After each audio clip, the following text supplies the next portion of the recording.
Sir దాంట్లో నుంచి ఒక 15 నిమిషాలు వచ్చింది.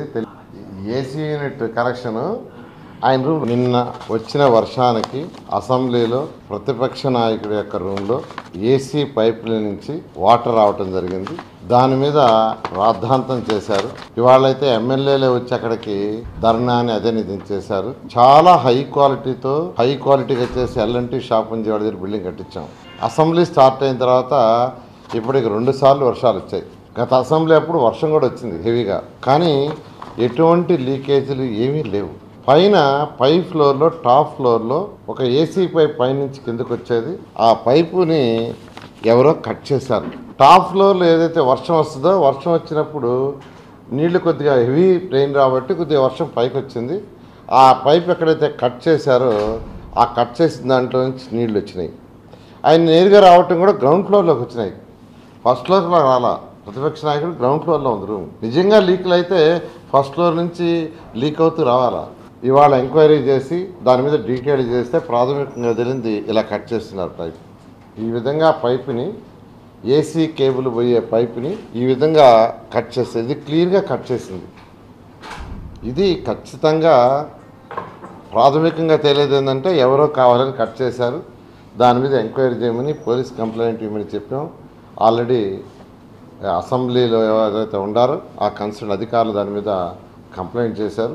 అయితే దీని మీద ప్రతిపక్ష నాయకులకి ఇంకేం ఉండదు. వాళ్ళు ఏ విధంగా అల్లరి చేయాలి. వీళ్ళు 192 డేస్లో అసెంబ్లీ కట్టేశారు, సెక్రటరియట్ కట్టేశారు, హైదరాబాద్ నుంచి అధికారులందరూ ఇక్కడ షిఫ్ట్ చేసేశారు. అసెంబ్లీ ఇక్కడ జరుగుతుంది, ప్రజలకు కన్వీనియంట్గా ఉంది. దీన్ని ఏ విధంగా చెడగొట్టాలా.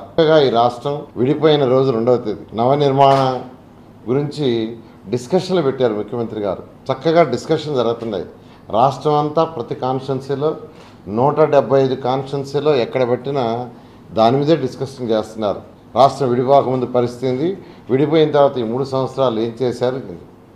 ఇది ఎంతో చక్కగా జరుగుతూ ప్రజలకు అందరికీ అవగాహన కలిగిస్తూ ప్రజల దగ్గర ఉండే సమస్యలు తెలుసుకుంటుంటే ఈ ప్రతిపక్ష నాయకులు ఓర్వలేక ప్రజల్ని డైవర్ట్ చేయాలని కేవలం చేయటం ఇంకేం లేదు. ఇది దానికి వాళ్ళు అసెంబ్లీ దగ్గరికి వచ్చారు, రచ్చ చేశారు, అసెంబ్లీలో పోవాలంటున్నారు.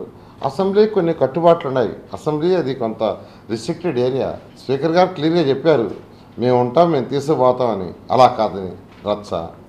ఎందుకు రచ్చ చేస్తారో ఏమో తెలియదు. అదే సెక్రటరియట్లో ఒక దగ్గర డోర్ తీసినారంట, విండో గ్లాస్ తీస్తే వర్షం వస్తే జల్లు పడదండి పెద్దది కొట్టినప్పుడు. అది లోపలికి వచ్చింది, దానికి రద్దాంతం. మన ఇళ్ళలో ఇల్లు ఉంటుంది, ఎప్పుడన్నా విండోస్ తీసి పెడతాం. ఒకవేళ అడ్డంగా వచ్చింది అనుకోండి, ఒక గాలి తుంపర లోపలికి దిగబడుతుంది, దానికి రచ్చ చేశారు. పెద్దగా దొంగ నడిస్తే ఎట్లా ఉంటుంది అట్లా ఉంది. ఇది ఖచ్చితంగా త్వరలో ఈ పని చేసింది ఎవరో కూడా తేల్చడం జరుగుతుంది. ఆ ఎమ్మెల్యేలు వైఎస్ఆర్సీపీ మీద ఎవరు వచ్చారు అక్కడికి, వాళ్ళు నిజాలు తెలుసుకొని మాట్లాడాలా. ఆ రోజు ల్యాండ్ పుల్లింగ్ చేస్తుంటే ల్యాండ్ పుల్లింగ్లో 13 దగ్గర పొలాలు కాల్ చేశారు ఎబ్రాన్లు చేయడానికి. ఇది కూడా అంతే. ఈరోజు ఇది చేయడం కూడా చక్కగా ఇది రాష్ట్రానికి సంబంధించిన అసెంబ్లీ, రాష్ట్రానికి సంబంధించిన సెక్రటరియట్. ఒక ఇండివిజువల్ నాదో నీదో కాదు, 5 కోట్ల మంది ప్రజలకు సంబంధించింది.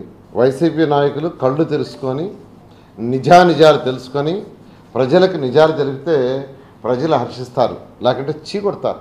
ఒక వెహికల్ జేసీబీ ఒక చిన్న గోడని ఏదో టచ్ చేసింది. జేసీబీ గోడని టచ్ చేసిన ప్రహరీ గోడని, ఆ ప్రహరీ గోడ ఏదో కొద్దిగా పడింది, దాన్ని వచ్చి గోడ కూలిపోయింది వర్షాలకు అని చెప్పి ఎక్స్పోజ్ చేస్తారు. మీరు ఎన్ని చేసినా ఇవన్నీ టెంపరీ అండి. ప్రజలకు అన్నీ తెలుసు, ప్రజలు అన్నీ చూస్తున్నారు.